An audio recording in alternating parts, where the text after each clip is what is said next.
James chapter 3 verses 1 to 7. യേശു ക്രിസ്തുവിനെ എങ്ങനെ അകവഴിഞ്ഞ് അറിയുവാൻ കഴിയും? ദൈവം നമ്മെക്കുറിച്ച് ആഗ്രഹിക്കുന്നത് ദൈവത്തോട് ഏറ്റവും അടുത്ത് ചേർന്ന് വസിക്കുവാൻ. ഈ വർഷക്കാലം മറ്റാരേക്കാൾ അധികമായി കർത്താവിനോട് ചേർന്ന് വസിക്കാൻ, മറ്റൊരാളെക്കാളും അധികമായി കർത്താവിനോട് ചേർന്ന് നടക്കുവാൻ, മറ്റാരേക്കാൾ അധികമായി കർത്താവിനെ സ്നേഹിപ്പാൻ ദൈവം നമ്മെക്കുറിച്ച് ആഗ്രഹിക്കുന്നത് ഈ വചന ശുശ്രൂഷ അതിന് കാരണമാകട്ടെ. ഈ വർഷക്കാലം നമ്മുടെ ചർച്ച നടക്കുന്ന എല്ലാ ശുശ്രൂഷകളിലൂടെയും എല്ലാ പ്രോഗ്രാമുകളിലൂടെയും അതിന് കാരണമായി തീരട്ടെ എന്ന് ഞാൻ അർത്ഥമായി പ്രാർത്ഥിക്കുന്നു. കർത്താവിന്റെ സ്തോത്രം. 3-ാമത്തെ 10-ാം വാക്യത്തോടെ വായിക്കാം. 3:10. ഇവിടെ ഈ വാക്യത്തിൽ ഞാൻ പറഞ്ഞ 3 കാര്യങ്ങളാണ് നാം അനുഭവിച്ചറിയാൻ പറയുന്നത്. 1, യേശു ക്രിസ്തുവിന്റെ വ്യക്തിത്വം, യേശു ക്രിസ്തുവിന്റെ വ്യക്തി. 2, യേശു ക്രിസ്തുവിന്റെ ശക്തി, പുനരുദ്ധാന ശക്തി. 3, യേശു ക്രിസ്തുവിന്റെ കഷ്ട അനുഭവം. കർത്താവിന്റെ സ്തോത്രം. ഈ ആദ്യത്തെ വിഷയമാണ് ഇന്ന് അല്പം കൂടി ചിന്തിക്കാൻ താല്പര്യപ്പെടുന്നത്. യേശു ക്രിസ്തുവിനെ അടുത്തറിയുക.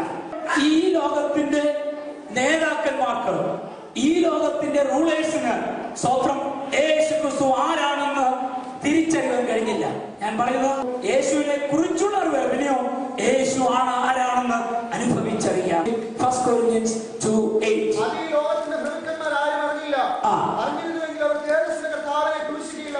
അത് എന്താ പറഞ്ഞില്ല?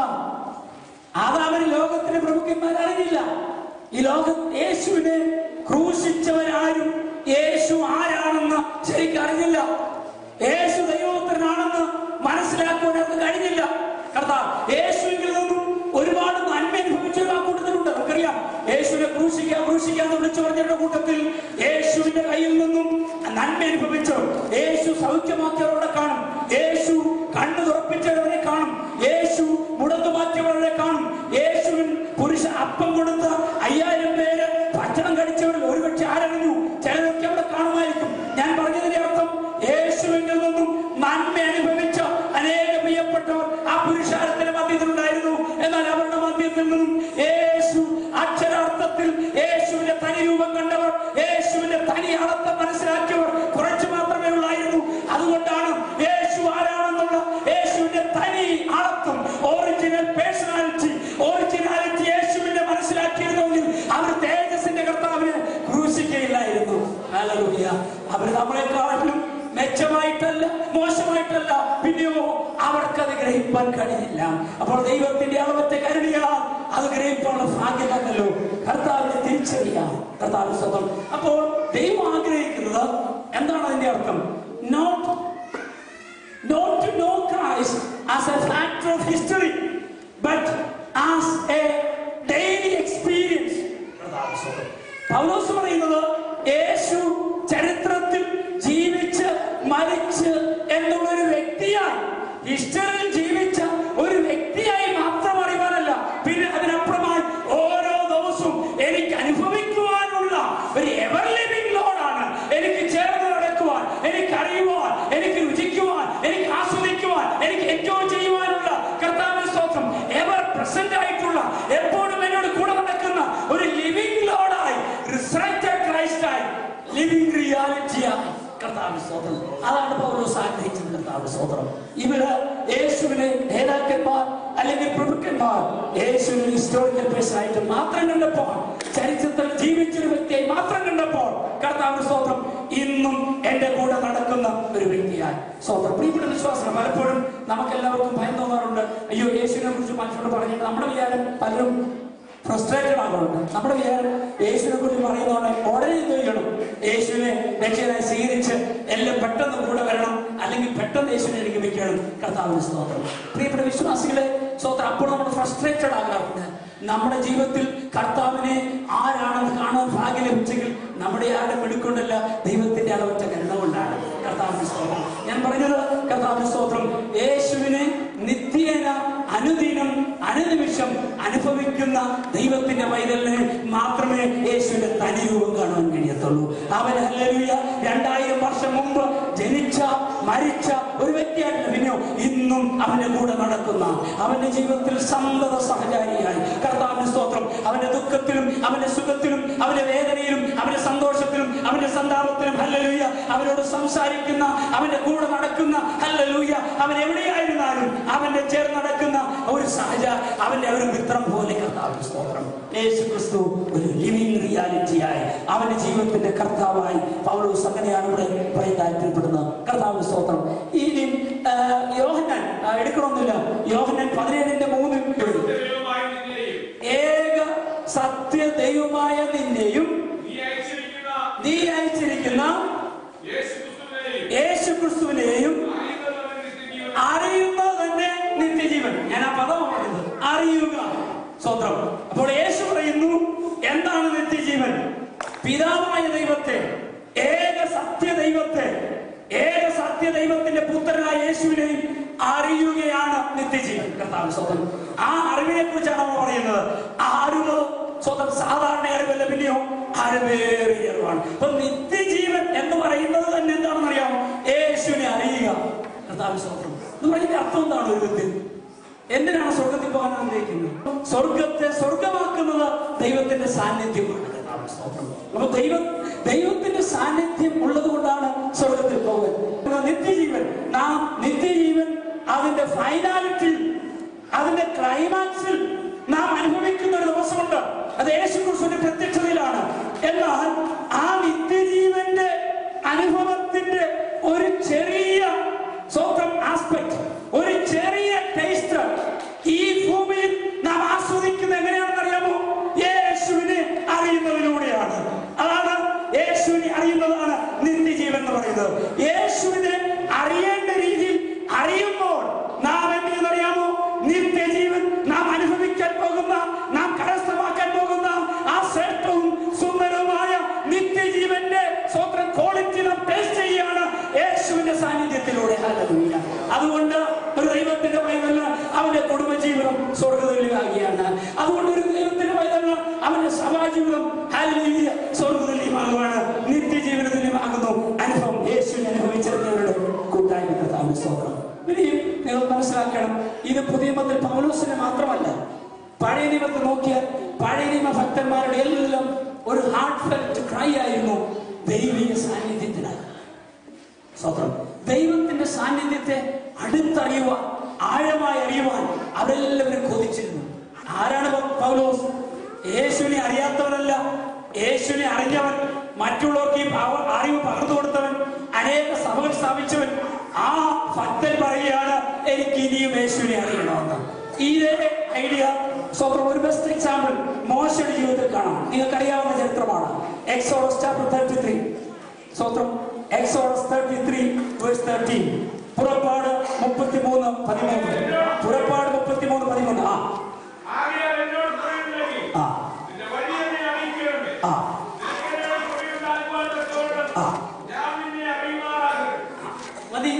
യാല പറയുന്ന മോശ പറയുകയാണ്, കർത്താവേ, നിനക്ക് എന്നോട് കൃപയുണ്ടെങ്കിൽ ഞാൻ നിന്നെ അറിയുമാറാകട്ടെ. സ്തോത്രം. ഈ മോശ ഈ 33 അധ്യായം വരെ ദൈവത്തെ അറിഞ്ഞിട്ടില്ലേ? കർത്താവിന്റെ സ്തോത്രം. ഈ 32 അധ്യായത്തിന് മുമ്പ് നമുക്കറിയാം, 33 അധ്യായത്തിന് മുമ്പ് നടക്കുന്ന എപ്പോഴാ പറയുന്നത് അറിയാമോ? ദൈവത്തിന്റെ സന്നിധി സീനായി മലമുകളിൽ 40 ദിവസം ഉപവസിച്ച് ദൈവത്തിന്റെ സാന്നിധ്യത്തിൽ ഇരുന്ന ദൈവഭൃത്യൻ. അത് താൻ മടങ്ങി വന്നപ്പോൾ ഇങ്ങനെയാണ് നാം വായിക്കുന്നത്, തന്റെ മുഖം വിളങ്ങിയ നിമിത്തം എന്തെന്നറിയാമോ? അവിടെയുള്ള ജനം പറയുന്നു, സ്വന്തം നീ ഒരു മൂടുപടം ഇട്ടെങ്കിൽ മാത്രമേ ഞങ്ങൾക്ക് നിന്റെ മുഖം കാണുവാൻ കഴിയത്തുള്ളൂ. ദൈവത്തിന്റെ അദൃശ്യ സാന്നിധ്യത്താൽ, ശ്രേഷ്ഠ സാന്നിധ്യത്താൽ ദൈവസന്നിധിയിൽ ഇരുന്ന ദൈവഭക്തനായ മോശയുടെ മുഖം വിളങ്ങി. പക്ഷെ ആ മോശ പറയുകയാണ്, കർത്താവേ, നിനക്ക് എന്നോട് കൃപയുണ്ടാകണം, ഞാൻ നിന്നെ ഒന്ന് അറിയട്ടെ. കർത്താവിന്റെ സ്തോത്രം. ഞാൻ പറഞ്ഞത് നമ്മുടെ പ്രത്യേകത, നമ്മുടെ ഒരു വിഷയം, നാം എങ്ങോ രക്ഷിക്കപ്പെട്ടു. പിന്നെ നമ്മൾ കർത്താവിന്റെ കൽപ്പനയായ സ്നാനവും സ്വീകരിച്ചു. ചിലർക്കൊക്കെ ഒരുപക്ഷെ അഭിഷേകം പ്രാപിച്ച് അന്യഭാഷയോടെ പറഞ്ഞാൽ എല്ലാമായി കർത്താവിനെ അറിഞ്ഞു കഴിഞ്ഞു എന്നുള്ളൊരു ധാരണയാണ്. എന്നാൽ 40 ദിവസം ആഹാരം ഭക്ഷിക്കാതെ മലമുകളിൽ ദൈവത്തോട് മുഖാമുഖം സഹനയിൽ സംസാരിച്ച ദൈവത്തിന്റെ ഭൃത്യൻ പറയുകയാണ്, കർത്താവേ, എനിക്ക് നിന്നെ ഇനിയും അറിയണം. ഇത് മോശയുടെ നിത്യ ഒരു സംഭവമായിരുന്നു. ഒരു വ്യക്തിയുടെ നിത്യ ബിസിനസ് ആയിരുന്നു. കൂടാരത്തിൽ ദൈവസന്നിധിയിൽ പോവുകയും ദൈവത്തിന്റെ സാന്നിധ്യം അനുഭവിക്കുകയും ചെയ്യാം. അവിടെ നാം വായിക്കുന്നത് ഒരു മനുഷ്യനോട് ദൈവം അഭിമുഖമായി സംസാരിക്കുന്ന മോശയെ പോലെ മറ്റു മനുഷ്യരിലായിരുന്നു. ഒരു സ്നേഹിതൻ തന്റെ സ്നേഹിതനോട് സംസാരിക്കുന്ന പോലെ, ഇപ്പൊ ഞാനും ശിവനും അഭിമുഖമായി സംസാരിക്കുന്ന പോലെ, നാം നമ്മുടെ ഭാര്യയോട് സംസാരിക്കുന്ന പോലെ ദൈവം നേരിട്ട് സംസാരിച്ച ആ ഭക്തൻ പറയുകയാണ്. ഞാൻ പറയുന്നത് 13 വാക്യത്തിന്റെ തൊട്ടുമ്പ് കാണുന്നത്, കൂടാരത്തിൽ ദൈവമുഖം കണ്ട് ദൈവത്തോട് ഒരു മനുഷ്യനോടെന്ന പോലെ, ഒരു സ്നേഹിതനോടെന്ന പോലെ സംസാരിച്ച ആ ദൈവഭൃത്യൻ പറയുകയാണ് അടുത്ത വാക്യത്തിൽ, കർത്താവേ എനിക്ക് നിന്നെ ഒന്ന് അറിയണം. ഹല്ലേലൂയ. ദൈവത്തെ യഥാർത്ഥത്തിൽ അറിയുവാൻ ശ്രമിക്കുന്ന ഒരു ദൈവത്തിന്റെ വഴിയിൽ മാത്രമേ ഒരു കാര്യം മനസ്സിലാകത്തുള്ളൂ. ഞാൻ അറിയേണ്ടതുപോലെ എന്റെ ദൈവത്തെ അറിഞ്ഞിട്ടില്ല. ദൈവത്തെ അടുത്തറിയുവാൻ നീയും ഞാനും ശ്രമിക്കുന്ന അനുസരിച്ച് ദൈവത്തെ അറിയുവാനുള്ള കൊതി വർദ്ധിക്കുകയാണ്. ഞാൻ ഓർക്കരുത്, ദൈവ സാന്നിധ്യത്തിന് വേണ്ടി കൊതിക്കുന്ന ഒരു ഭക്തൻ. ഹല്ലേലൂയ. തന്റെ ആയുസ് മുഴുവൻ ദൈവ സാന്നിധ്യം നാം കാണുന്ന ഒരു ദൈവഭക്തൻ, ദൈവത്തോട് അഭിമുഖമായി സംസാരിക്കുന്ന ദൈവത്തിന്റെ ഭക്തൻ. പക്ഷേ ഇവിടുവരെയും തന്റെ കൊതി തീർന്നിട്ടില്ല. ഞാൻ നിന്നെ അടുത്തറിയട്ടെ. ഹല്ലേലൂയ. ഇന്ന് പലക്കാലം പ്രിയപ്പെട്ട സഹോദര, നീ ദൈവത്തെ അറിഞ്ഞ് ഹല്ലേലൂയ സംതൃപ്തിപ്പെട്ടിരിക്കുന്നുവെങ്കിൽ അതിന്റെ അർത്ഥം എന്നെ നിന്റെ ക്രിസ്ത്യ ജീവിതത്തിൽ എവിടെയോ പാളിച്ച സംഭവിച്ചു എന്നുള്ളതാണ്. കർത്താവിനെ കണ്ട്, കർത്താവിനെ അറിഞ്ഞ്, കർത്താവിനെ രുചിച്ച്, കർത്താവിനെ ആസ്വദിച്ച് തൃപ്തി ഉള്ളവർ എത്ര പേരുണ്ട്. ഹല്ലേലൂയ. ഒരു യഥാർത്ഥ ദൈവത്തിന്റെ ഭക്തന്റെ ഏറ്റവും വലിയ കൊതി, കർത്താവേ ഞാൻ നിന്നെ ഒന്ന് അറിയട്ടെ, ഞാൻ വീണ്ടും നിന്നെ ഒന്ന് അറിയട്ടെ. ഹല്ലേലൂയ. സ്തോത്രം. ഒരു കാര്യം കൂടെ 33 അധ്യായത്തില് സെയിം ചാപ്റ്റർ 33 2, 3 വായിക്കണം. 3ന്റെ ആദ്യത്തെ പാർട്ട് മാത്രം. ദേശത്തേക്ക് തന്നെ പോകുവീൻ. ഞാൻ ഒരു ദൂതനെ നിനക്ക് മുമ്പായി അയക്കും. കനാനിയൻ, അമോര്യൻ, ഹിത്യൻ, പെരിസ്യൻ, ഹിവ്യൻ, യെബൂസ്യൻ എന്നിവരെ ഞാൻ ഓടിച്ചു കളയും. വഴിയിൽ വെച്ച് ഞാൻ നിന്നെ നശിപ്പിക്കാതിരിക്കേണ്ടതിന് ഞാൻ നിന്റെ നടുവിൽ നടക്കുകയില്ല. അതെ, ഇവിടെ കർത്താവിന്റെ വചനത്തിൽ എഴുതിയിരിക്കുന്നു. നമ്മൾക്കറിയാവുന്നതാണ്. നാം ഈ ഭാഗം കണ്ടിട്ടുള്ളതും കേട്ടിട്ടുള്ളതും ഒക്കെയാണ്, വായിച്ചിട്ടുള്ളതും പ്രസംഗിച്ചിട്ടുള്ളതും. ഇവിടെ കർത്താവ് പറയുകയാണ്, യഹോവയായ ദൈവം മോശയോട് പറയുകയാണ്, മോശേ ഞാനൊരു കാര്യം ചെയ്യാം, എന്റെ ദൂതനെ നിന്റെ കൂടെ വിടാം, നിങ്ങളുടെ കൂടെ എന്റെ ദൂതനെ വിടാം. അവര് നിങ്ങളെ എവിടെ എത്തിക്കും? കനാൻ നാട്ടിലെത്തിക്കും. കനാൻ നാട്ടിലെ സകല ശത്രുക്കളെയും കീഴടക്കി നിനക്ക് വിജയം തരും. അത് മാത്രമല്ല, എന്തോ കൂടെ ഞാൻ തരാം, കനാൻ നാട്ടിൽ നിനക്ക് എന്താണ്? പാലും തേനും ഒഴുകുന്ന ദേശം. അപ്പോൾ ദൈവം പറഞ്ഞു, ഒരു വിധത്തിൽ പറഞ്ഞു, ഞാൻ നിനക്ക് പാലും തേനും ഒഴുകുന്ന ദേശത്തിനെ കൊണ്ടുപോകാം. പറഞ്ഞാൽ നിനക്ക് സമൃദ്ധി തരാം, കർത്താവിന്റെ സ്തോത്രം. പിന്നെ നിനക്ക് വിജയങ്ങളും തരാം. അത് മാത്രമല്ല, സ്വർഗത്തിൽ നിന്ന് എന്റെ ദൂതനെ ഞാൻ നിനക്ക് അയച്ചു തരാം. പക്ഷെ ഒറ്റക്കാര്യം ഞാൻ നിന്നെയും ഞാൻ നിന്നോട് കൂടെ വരികയില്ല. കർത്താവിന്റെ സ്തോത്രം. നമ്മളായിരുന്നെങ്കിൽ ഒരു 10 പൈസയോടും പറഞ്ഞു. കാരണം എന്തെന്നറിയാമോ, നമുക്ക് വേണ്ടതെല്ലാം കിട്ടി, വിജയമുണ്ട്, ദൂതനുമുണ്ട്, പിന്നെന്താ വേണം? പിന്നെ സമൃദ്ധിയുണ്ട്. സമൃദ്ധിയുണ്ട്, ദൂതനുണ്ട്, വിജയമുണ്ട്. ഇതിൽ പരം ഈ ഭൂമിയിൽ ആരാഗ്രഹിക്കുവാൻ? എന്നാൽ അവിടെയാണ് മോശ പറയുന്നത്, 15-ാം വാക്യം 15 verse 15. കർത്താവിന്റെ സ്തോത്രം. എന്നാൽ മോശ ദൈവം അയച്ച ദൂതനും ദൈവം കൊടുക്കുന്ന സമൃദ്ധിയിലും ദൈവം കൊടുക്കുന്ന വിജയത്തിലുമല്ലായിരുന്നു അവന്റെ സ്തോത്രം സംതൃപ്തി. മോശയുടെ സംതൃപ്തി ദൈവ സാന്നിധ്യത്തിൽ മാത്രമായിരുന്നു. മോശ പറയുകയാണ്, നിന്റെ സാന്നിധ്യം ഇല്ലെങ്കിൽ ഞങ്ങൾക്ക് ദൂതനെ വേണ്ട, ഞങ്ങൾക്ക് സമൃദ്ധിയും വേണ്ട, പാലും തേനും ഒഴുകുന്ന ദേശത്തേക്ക് കൊണ്ടുപോണ്ട. ഈ മരുഭൂമി ആയാലും സാരമില്ല, ഇവിടെ പട്ടിണി കിടന്നാലും സാരമില്ല, സമൃദ്ധി ഇല്ലെങ്കിലും സാരമില്ല, ഞങ്ങൾക്ക് വിജയം കിട്ടത്തില്ല, എപ്പോഴും യുദ്ധമാണ്, എപ്പോഴും പ്രശ്നമാണ്. നോ പ്രോബ്ലം, കർത്താവേ ദൂതനെ തരുന്നു, അതും വേണ്ട, ദൂതനം വേണ്ട, ഞങ്ങൾക്ക് ഒരു കാര്യം മതി, ഞങ്ങൾക്ക് ഇതിന്റെ സാന്നിധ്യം മാത്രം മതിയെന്ന്. ഹല്ലേലൂയ. ഞങ്ങൾക്കിനി സമൃദ്ധി ലഭിച്ചില്ലെങ്കിലും, ഞങ്ങൾക്കിനി പട്ടിണിയായെങ്കിലും, ഞങ്ങൾക്കിനി പ്രശ്നം മാത്രമേ ഉള്ളൂ, വിജയങ്ങളില്ല, തോൽവിയുണ്ടെങ്കിലും, കർത്താവിന്റെ സ്തോത്രം, നീ ദൂതനെ അയച്ചില്ലെങ്കിലും ഞങ്ങൾക്ക് ഒറ്റ കാര്യം മതി, നിന്റെ തിരുസാന്നിധ്യം മാത്രം. ഹല്ലേലൂയ. അവിടെ സ്തോത്രം ഇങ്ങനെ വായിക്കും. ഇങ്ങനെയാണ് ഞാൻ മനസ്സിലാക്കുന്നത്. സ്വർഗത്തിലെ ദൂതൻ എന്ന് പറയുമ്പോൾ സ്വർഗത്തിൽ നയിക്കുന്നത്, സ്വർഗത്തിലെ അനുഗ്രഹങ്ങൾ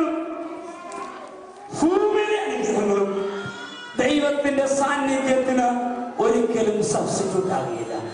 മോശ മനസ്സിലാക്കിയ ആ വലിയ സത്യം അതാണ്. സ്വർഗത്തിൽ നിന്ന് വരുന്ന ദൂതനാകട്ടെ, ദൈവം സ്വർഗത്തിൽ നിന്ന് അയക്കുന്ന അനുഗ്രഹമാകട്ടെ, ഭൂമിയിലെ സമ്പൽ സമൃദ്ധിയാകട്ടെ, ഭൂമിയിലെ ഒരു നന്മയും സ്വർഗത്തിലെ ഒരു നന്മയും ദൈവത്തിന്റെ സാന്നിധ്യത്തിന് പകരമാകുകയും കർത്താവിന്റെ സ്തോത്രം. സ്വർഗത്തിലെ സകല നന്മകൾ തന്നാലും ഭൂമിയിലെ സകല നന്മകൾ തന്നാലും നിന്റെ സാന്നിധ്യമില്ലെങ്കിൽ കർത്താവേ അത് പാഴാണെന്നാണ് മോശ മനസ്സിലാക്കിയത്. ഇതുപോലെ കാലം എനിക്കറിയത്തില്ല, എന്നെ കേൾക്കുന്ന എത്ര പേര് ഞാൻ പറയുന്നത് ആരും മനസ്സിലാക്കിയെന്ന്. പ്രിയപ്പെട്ട വിശ്വാസികളെ, സ്വർഗത്തിലെ സകല നന്മകളും നിനക്ക് തന്നാലും ഭൂമിയിലെ സകല നന്മകളും നിനക്ക് തന്നാലും ദൈവത്തിന്റെ സാന്നിധ്യം ഇല്ലെങ്കിൽ കർത്താവിന്റെ സ്തോത്രം, മോശയെ പോലെ എനിക്ക് നിങ്ങൾ എത്ര പേർക്ക് പറയാൻ കഴിയും, കർത്താവേ ഞങ്ങൾക്ക് വേണ്ടത് സ്വർഗത്തിലെ നന്മകളോ ഭൂമിയിലെ നന്മകളല്ല, ഞങ്ങൾക്ക് വേണ്ടത് നിന്നെയാണ്, ഞങ്ങൾക്ക് അറിയേണ്ടത് നിന്നെയാണ്. കർത്താവിന്റെ സ്തോത്രം. കാരണം എന്താണെന്നറിയാമോ? മോശയ്ക്ക് നന്നായിട്ടറിയാം ദൈവത്തിന്റെ സാന്നിധ്യത്തിൽ ഇതെല്ലാം ഉണ്ട്. യേശു സ്വർഗത്തെയും ഭൂമിയെയും ഒന്നാക്കുന്നവനാണ്. യേശു സ്വർഗത്തിലെ അനുഗ്രഹങ്ങളും ഭൂമിയിലെ അനുഗ്രഹങ്ങളും ഉള്ളതായ ഒരു റിച്ച് കർത്താവിന്റെ സ്തോത്രം പേഴ്സണാലിറ്റിയാണ് യേശു. സ്വർഗത്തെയും ഭൂമിയെയും നിരപ്പിച്ചവനാണ് യേശു. സ്വർഗത്തെയും ഭൂമിയെയും സ്തോത്രം ഒന്നാക്കിയവനാണ് യേശു. യേശുവിന് അടുത്തറിയേണ്ടതുപോലെ അറിഞ്ഞവന് സ്വർഗത്തിലെ നന്മയും ഭൂമിയിലെ നന്മയും ആരിലുണ്ട്? യേശുവിലുണ്ട്. കർത്താവിന്റെ സ്തോത്രം. അതുകൊണ്ടാണ് യേശു പറഞ്ഞത്, മുമ്പേ അവന്റെ രാജ്യം നീതി അന്വേഷിപ്പിൻ, അതോടുകൂടെ ഇതൊക്കെയും നൽകാവുന്നതാണ്. 2-ാം അധ്യായം 5 മുതൽ 11 വരെ. Second chapter Philippians 5-11. അതുകൊണ്ട് ദൈവവും അവനെ ഏറ്റവും ഉയർത്തി സകല നാമത്തിന് മേലായ നാമം നൽകി. അങ്ങനെ യേശുവിന്റെ നാമത്തിൽ സ്വർഗ്ഗങ്ങളുടെയും ഭൂലോകങ്ങളുടെയും അധോലോകങ്ങളുടെയും മുഴങ്കാലുകളെയും മടങ്ങുകയും എല്ലാ നാമവും യേശു ക്രിസ്തുവിന്റെ എന്ന പിതാവായ ദൈവത്തിന്റെ മഹത്വത്തിനായി ഏറ്റുപറയുകയും ചെയ്യേണ്ടി വരും. നമ്മൾ അവിടെ നിന്ന് ഞാൻ ആ ഫ്രൈസസ് മാത്രം യേശുവിനെ കുറിച്ച് പറഞ്ഞിരിക്കുന്നത്. അപ്പോസ്തലനായ പൗലോസ് പറയുന്നു, യേശു ദൈവത്തിന്റെ സ്വരൂപത്തിലിരുന്നവൻ. Christ is in the form of God. ദൈവമാണവൻ, ദൈവത്തിന്റെ രൂപത്തിലിരുന്നവൻ. 2:6 വായിക്കുന്നു, ദൈവത്തോട് സമനായിരുന്നു, ദൈവത്തോട് ഉള്ള സമത്വം മുറുകെ പിടിക്കാതെ, equal with God the Father. 2:7 കർത്താവ് പറഞ്ഞാൽ he is the incarnated God. സ്വന്തം മനുഷ്യ രൂപമെടുത്ത ദൈവമാണ് യേശു. 2:7 he took the form of born servant. 2:9 എന്നാൽ എന്തെന്നറിയാമോ? ദൈവം അവന് ഏറ്റവും ശ്രേഷ്ഠമേറിയ the most highly exalted name, യേശുവിന്റെ നാമം ഈ ഭൂമിയിലെ സകല നാമത്തിലും മേലായ നാമമാണ്. സ്വന്തം ഉയർത്തപ്പെട്ട, സ്വന്തം കാണപ്പെട്ട, എടുക്കപ്പെട്ട ഒരു നാമത്തിനും യേശുവിന്റെ നാമത്തിനൊപ്പം എത്താൻ കഴിയത്തില്ല. ഹല്ലേലൂയ. സകല നാമത്തിനും മേലായ നാമമാണ് യേശുവിന്റെ നാമം. കർത്താവിന്റെ സ്തോത്രം. 2:9 ഇങ്ങനെ വായിക്കുന്നു, എല്ലാ നാമം ഏറ്റുപറയുന്ന. ഹല്ലേലൂയ. നിങ്ങളത് ചിന്തിച്ച് സ്തോത്രം, എല്ലാ നാമം ഒരു നാളിൽ ഏറ്റുപറയും യേശു കർത്താവെന്ന്. നിങ്ങൾ അന്ന് ഭാവനയിൽ കണ്ട് നീ വിശ്വസിക്കുന്ന യേശു, നീ വില കൊടുത്ത് യേശുവിനെ പിൻഗാമിയായി തീർന്നുവെങ്കിൽ, നീ വില കൊടുത്ത് യേശുവിനെ ആരാധിക്കുവാനാണെങ്കിൽ തിരിച്ചെങ്കിൽ, ഇന്ന് ലോകത്തിന് പോഷണെന്നും മണ്ടനെന്നും പറയുമ്പോൾ കർത്താവിന്റെ സ്തോത്രം, നീ വിശ്വസിക്കുന്ന നിന്റെ ദൈവഭാഗത്തെ എന്റെ കർത്താവെന്ന് ഒരു നാൾ സകലനാവും ഏറ്റുപറയുന്ന, യേശു മാത്രം കർത്താവെന്ന് പറയുന്ന ആ ശ്രേഷ്ഠമേറിയ ആ സുദരത്തെ മനസ്സിലാക്കണ്ടേ? ഹല്ലേലൂയ. കർത്താവിന്റെ സ്തോത്രം. അത് കാണണമെങ്കിൽ സ്തോത്രം, ഞാൻ വിശ്വസിക്കുന്നു നല്ല കുടുംബജീവിതം ഉള്ളവർക്ക് പറ്റത്തുള്ളൂ. ഭാര്യ ഇഷ്ടപ്പെടുന്ന ഭർത്താവിനും ഭർത്താവിനെ ഇഷ്ടപ്പെടുന്ന ഭാര്യ. ഹല്ലേലൂയ. നിന്റെ ഭർത്താവിന് സകല നാട്ടുകാരും വാഴ്ത്തുന്ന ഒരു സുഖനുണ്ടെങ്കിൽ ആ ഭാര്യയ്ക്ക് ഉണ്ടാകുന്ന, എല്ലാ ഭാര്യമാർക്കും ചിലപ്പോൾ നേരം അസൂയായിരിക്കും തോന്നുന്നത്, ഞാൻ എല്ലാവരും കേൾക്കുമ്പോൾ ഒരു, അല്ലെങ്കിൽ നിങ്ങളുടെ ഭാര്യ ലോകത്തുള്ള സകലരും പുകഴ്ത്തുമ്പോൾ സന്തോഷിക്കാത്ത ഭർത്താവ് ഒരു ഭർത്താവല്ല, പിന്നെ ആ ടൈറ്റിലുണ്ടെന്നേ ഉള്ളൂ. സകലരും സ്വന്തം പുകഴ്ത്തുന്ന ഒരു ഭാര്യ ഉണ്ടെങ്കിൽ, ഭർത്താവ് ഉണ്ടെങ്കിൽ, ആ ഭാര്യ ഭർത്താവിൽ സന്തോഷിക്കാം. കർത്താവ് സ്വന്തം. പ്രിയപ്പെട്ട വിശ്വാസികളെ, ഞാൻ പറഞ്ഞതിന്റെ അർത്ഥം, ഞാനും നിങ്ങളും ഹല്ലേലൂയ വിശ്വസിച്ച് കർത്താവെന്ന് അംഗീകരിച്ച് ദിനംതോറും ആരാധിക്കുന്ന നിന്റെ ആരാധ്യ പുരുഷൻ നിനക്ക് വാക്ക് തന്നവൻ, നിന്നോട് ഉഭയസമ്മതം ചെയ്തവൻ, നിന്റെ ആത്മമണവാളൻ, നിന്നെ വേളികടിക്കാൻ വരുന്നവൻ, അവനെ ഇന്ന് ഒരുപക്ഷെ ദൈവം അംഗീകരിക്കുവാൻ സ്വന്തം ആരാധിക്കാനും കഴിയത്തില്ലായിരിക്കും. പക്ഷെ ഈ ലോകം മുഴുവൻ, ഉലകം മുഴുവൻ യേശു കർത്താവെന്ന് ഏറ്റുകൊള്ളുന്നൊരു സുദിനം.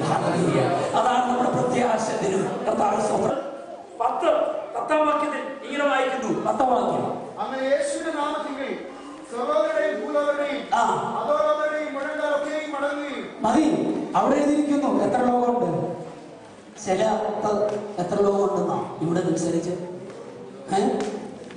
3 ലോകത്തെ കുറിച്ച് പറയുന്നത്. ഇവിടെ 3 ലോകത്തെ കുറിച്ച് പറയാനില്ല. ഒന്ന് സ്വർഗത്തിൽ, ഭൂമിയിൽ, അധോലോകത്തിൽ. സ്വന്തം അങ്ങനെ 3 ലോകമുണ്ടെങ്കിൽ 3 ലോകത്തിലുമുള്ള സകല മുട്ടുകളും. അപ്പൊ നിങ്ങൾ മുട്ടില്ലാത്തവരുണ്ടോ അല്ലേ? അതിന്റെ അർത്ഥം സ്വത്രം യേശുവിനെ കുമ്പിടുന്ന വഴങ്ങുന്നൊരു സുഖം. നിങ്ങളൊന്ന് ചിന്തിച്ചു നോക്കി, നിങ്ങളുടെ ഫാമിലി കൊണ്ടുവരാൻ നോക്കി. ഒന്നൊന്നും സ്വന്തം ഇമാജിനേഷൻ ഇല്ലെങ്കിൽ സാധനമില്ല.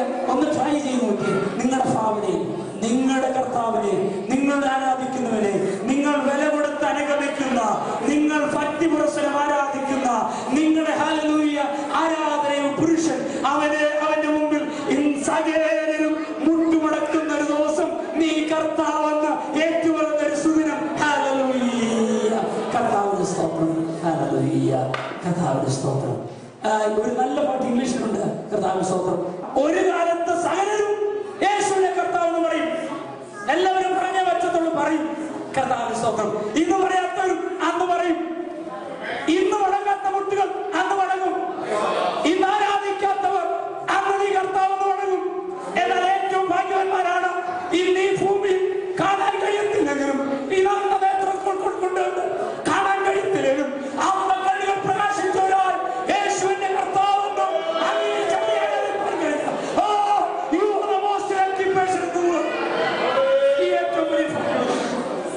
സഹോദര സഹോദരി, നീ ആരുമായിക്കൊള്ളട്ടെ, ഏത് മതം അംഗീകരിക്കാനുമായിക്കൊള്ളട്ടെ, നീ ഏത് ചർച്ചിൽ പോകുന്നതിനോട്ട്, ബൈബിൾ അനുസരിച്ചുള്ള റിയാലിറ്റി ഒരു നാം സകല ലോകവും സകല മുഴങ്കാലും സകലതാവും എന്റെ കർത്താവിനെ ഞാൻ ആരാധിക്കുന്ന ഒരു ഭോഷനിൽ നിന്ന് മറ്റുള്ളവരെ വെച്ച് എന്നെ കുറിച്ച് പറയുമെങ്കിലും ഞാൻ ഭക്തിപുരസ്സരം നാണമില്ലാതെ വേണം, ലജ്ജ കൂടാതെ വേണം എവിടെയും ആരാധിക്കുന്ന എന്റെ ആരാധ്യ പുരുഷനെ ഈ ഭൂലോകം മുഴുവൻ സകല ലോകങ്ങളും ഏറ്റുപറയുന്ന അവൻ കർത്താവെന്ന് പറയുന്ന അവൻ കുമ്പിടുന്ന ഒരു സുദിനമുണ്ട്. എന്നാൽ എനിക്ക് ഹല്ലേലൂയ ദൈവം തന്ന ഏറ്റവും വലിയ ഭാഗ്യം, എന്റെ കണ്ണുകൾ കൊണ്ട് അവനെ കാണാൻ കഴിയത്തില്ല. ഞാൻ സ്വർഗത്തിൽ കയറിയിട്ടില്ല. എന്റെ ഈ കണ്ണുകൾ കൊണ്ട് അവൻ കാണാൻ കഴിയത്തില്ല. എന്റെ അപ്പ കണ്ണുകള് എന്റെ പ്രാണപ്രിയനെ കാണുവാൻ ഭാഗ്യം ലഭിച്ചത്. ഹല്ലേലൂയ. ഒരു പക്ഷെ നമ്മുടെ കർത്താവ് നമുക്ക് ഹല്ലേലൂയ, ഹല്ലേലൂയ. നമുക്ക് ഹല്ലേലൂയ സ്തോത്രം. പ്രിയപ്പെട്ട വിശ്വാസികളെ, യേശുവിനെ അറിയുന്നു. യേശുവിനെ നീ അറിഞ്ഞുകൊണ്ടിരിക്കുന്നു, അതോ നീ യേശുവിനെ അറിഞ്ഞു കഴിഞ്ഞു? Let me ask you a question. Listen carefully. Did you know Christ and finish? Or are you knowing Christ? യേശുവിനെ അറിഞ്ഞുകൊണ്ടിരിക്കുകയാണോ? നിങ്ങൾ ഓരോ നിമിഷം യേശുവിനെ അറിഞ്ഞുകൊണ്ടിരിക്കുകയാണോ? ഒരു നാളും യേശുവിനെ അറിഞ്ഞു എന്ന് കരുതി അവിടെ കൊണ്ട് നിങ്ങളുടെ ക്രിസ്ത്യ ജീവിതം അവസാനിപ്പിച്ചോ? അതോ ഇന്നും പ്രോഗ്രസീവായി അവനെ അറിഞ്ഞുകൊണ്ടിരിക്കുന്നു?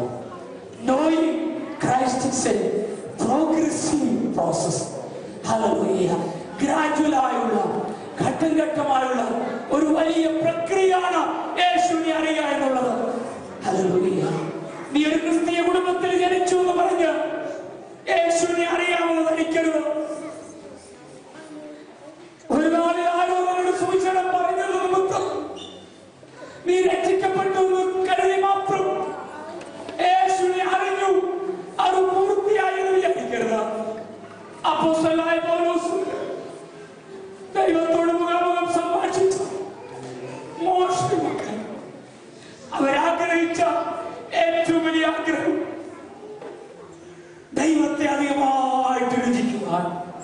ദൈവത്തെ അധികമായിട്ട് അറിയുവാൻ.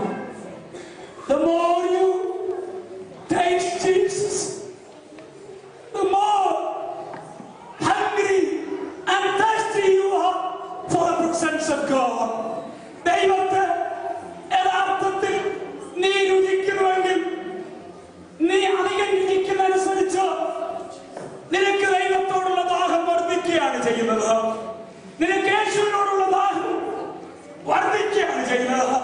അതുകൊണ്ടാണ് സങ്കീർത്തനക്കാരൻ 42:1 പറയുന്നത്, മാനീർത്തോടുകളിലേക്ക് ചെല്ലുവാൻ കാക്ഷിക്കുന്ന പോലെ. സഹോദര, ഇന്ന് നിന്റെ ആഗ്രഹം എന്താണ്? സഹോദരി, അടങ്ങാത്ത ആഗ്രഹം നിനക്ക് എന്താണ്? ലോകത്തെ കുറിച്ചാണോ? സഹോദര, സഹോദരി, കുഞ്ഞ്, നിന്റെ അടങ്ങാത്ത ആഗ്രഹം എന്തിനെ കുറിച്ചാണ്? അടങ്ങാത്ത ആഗ്രഹം ഇയാളെ പോലെ ആകുക എന്നുള്ളതാണോ? ലോകത്തിന്റെ സമ്പത്തിനെ കുറിച്ചാണോ? സ്വന്തം ലോകം തരുന്ന ധനം, ലോകം തരുന്ന പൊസിഷൻ, ലോകം തരുന്ന സ്വന്തം ലൗകിക നന്മകൾ, ലോകത്തിന്റെ ഫാഷൻ, ലോകത്തിന്റെ രീതി, ലോകത്തിന്റെ സ്റ്റൈല്, എന്തിനെ കുറിച്ചാണ് നീ പാഷനെ? നിന്റെ അടങ്ങാത്ത ആഗ്രഹം എന്തിനെ കുറിച്ച്? Are you passionate of your Lord? Are you thirsty for your God? ദൈവത്തെ കുറിച്ചുള്ള അടങ്ങാത്ത ആഗ്രഹം, ദൈവത്തെ രുചിച്ചറിയുന്നതനുസരിച്ച്, ദൈവത്തെ നീ അടുത്തറിയുന്നതനുസരിച്ച് നിന്റെ ദാഹം വർദ്ധിക്കുകയാണ്, നിന്റെ ഹല്ലേലൂയ വിശപ്പ് വർദ്ധിക്കുകയാണ്. അധികമായിട്ട് അറിയുവാൻ. ഹല്ലേലൂയ. ഇന്ന് വരെക്കാലം യേശുവേ നീ ആരാണ്? എന്റെ കർത്താവ്, ഞാൻ ആരാധിക്കുന്നു, എന്റെ ആരാധന പുരുഷൻ, എന്റെ മണവാളൻ, ഞാൻ കാത്തിരിക്കുന്നവൻ.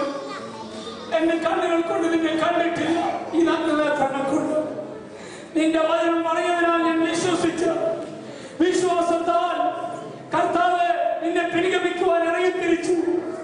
അതിന്റെ വിലയൊക്കെ ഞാൻ കൊടുത്തുകൊണ്ടിരിക്കുന്നു, കൊടുത്തു. എന്നാൽ ഹല്ലേലൂയ, സ്തോത്രം. എന്റെ ആത്മമണവാള, എന്റെ ആത്മമിത്രമേ, എന്റെ പ്രാണപ്രിയരെ, എന്നെ ചേർക്കുവാൻ വരുന്നവനെ, എന്നെ ആളോട് അടയ്ക്കുന്നവനെ, ഒരു നാൾ നിന്റെ സകലതാകും. കർത്താവ് എന്ന് പറയുന്ന ഒരു ദിവസമുണ്ടല്ലോ. എന്റെ കർത്താവ് സകലരുടെയും കർത്താവാകുന്നത്, എന്റെ ദൈവം സകലരുടെയും ദൈവമാകുന്നത്. എന്റെ കർത്താവിന്റെ മുമ്പിൽ ഞാൻ മുട്ടുമടക്കുന്ന, എന്റെ കർത്താവിന്റെ മുമ്പിൽ സകലരും മുട്ടുമടക്കുന്ന ഒരു ദിവസം. Hallelujah. Dear child, are you excited by the fact that the Lord whom you worship, the Lord whom you call, would become the Lord of all? Even those who can't understand now, they would confess Jesus, your Lord alone is the Lord and God. Hallelujah. നീ ആരാധിക്കുന്ന നിന്റെ കർത്താവ്, hallelujah, സകലരുടെയും കർത്താവാകുന്ന, hallelujah, നീ മുട്ടുമടക്കുന്ന നിന്റെ ദൈവം നിന്റെ മുമ്പിൽ സകലരും മുട്ടുമടക്കുന്ന ഒരു ദിനമുണ്ട്. എന്റെ നിന്റെ പ്രത്യാശ ദിനം അതാണ്. അതിനെ നോക്കി പാർത്തുകൊണ്ട്, അതിനെ കണ്ടുകൊണ്ട് സ്വത്രം നമ്മുടെ ക്രിസ്ത്യ ജീവിത യാത്ര നയിക്കാം.